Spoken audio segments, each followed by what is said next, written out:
reprise économique, c'est une crise, c'est une guerre. Partant de là, Sénégal dafa am benn vérité mooy que suñu économie dafa vulnérable. À chaque fois qu'il y a une crise extérieure daf ñuy impacter. Depuis bu ñu xoolee suñu trajectoire de croissance depuis la dévaluation de 94 à 2005 on a une croissance d'environ 5%. Abdoulaye Wade ñëw commencé am xaalis commencé def yenn dérive Fesman et tout mais dès qu'il y a eu la crise pétrolière ñu nërmeeliwaat. Quand Macky a pris le pouvoir, on était à 2% de croissance avec un PIB hors agricole de 4,5%. Macky Sall est monté jusqu'à 7%. Dès qu'il y a eu le corona, mu wàccaat à 1%. Donc tey ñun suñu économie dañu am un problème de vulnérabilité. Et partant de là li ñu war a reconstruire mooy cette capacité-là à résister au choc mooy suñu défi économique. Et je pense que tous les régimes bu fi nekk dañ ci war a liggéey.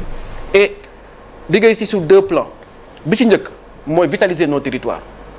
Mais prenez la capitale Dakar, vous prenez un TER à 1000 milliards, un BRT à 500 milliards, autopont 400 milliards, KMS 300 milliards, dessalement eau de mer 150 milliards. Nga dem ba les chantiers de l'ANOCI. Sur les 10 dernières années, c'est presque 10 000 milliards qu'on a mis dans la capitale, alors que Ben Ndiaga Ndiaye pané fi Patte d'Oie, dëkk bi bloqué.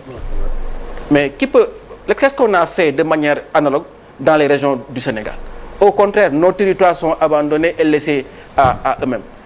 Lan moo ñu mën a dimbali si loolu tey il parle de 50 milliards qu'on a donné par-ci par-là alors que le pays de plus en plus a un problème de recettes. Parce que ñun ñuy liggéey dans les collectivités locales entreprises yi fay état impôt sur les sociétés ñooy fay ñooy fonctionner les collectivités locales. On n'a pas une élasticité des recettes. On a une population jeune qui ne travaille pas donc ils ne payent pas d'impôt sur le revenu.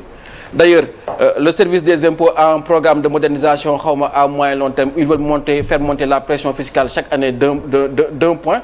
Lu ñu lay wax modernisation on va mettre en place des impôts synthétiques mais c'est ce qu'on a fait avec la CGU il y a quelques années. Oui. Donc plus on va avancer on va avoir un problème de recettes. D'où la question qu'est-ce qu'on va faire quand on a le pétrole et le gaz? Est-ce que les politiciens vont pas s'enfermer dans la facilité yokk salaire yi acheter la paix sociale parce que les recettes vont xaalis bi ñëw commencer tout et c'est ça le tout pétrole le tout gaz. Est-ce que aujourd'hui le défi non on n'a pas réglé ça.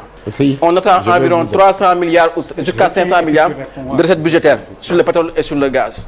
On a signé des contrats de partage.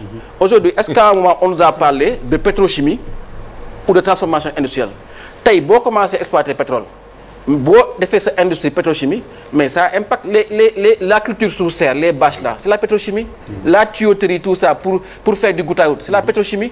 Mais est-ce que une fois on en a entendu parler même notre ministre des mines là qui est comme muet koo xam ne kenn du ko dégg mu wax sur les grands débats notre ministre de l'industrie là est-ce que une fois on l'a entendu être devant les Sénégalais le ministre de l'industrie c'est Moustapha Diop là wax nit ñi ci lan lay def ak lan mooy avenir ak lan mooy perspective non on n'en parle pas. Donc aujourd'hui les Sénégalais ne savent pas.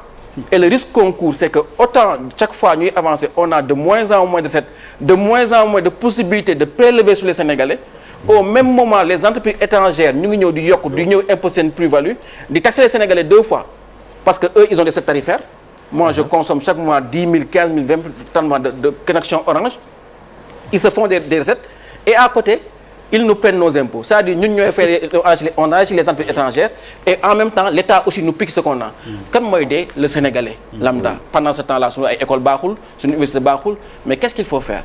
On a la chance d'avoir le pétrole et le gaz muy ñëw mais il faut penser un nouveau Sénégal où on transforme structurellement notre économie et d'éviter le piège qui nous pend au nez mooy le tout pétrole et le tout gaz et c'est ça les politiques vont nous mener. Mais d'ailleurs il faudra inviter souvent Abba.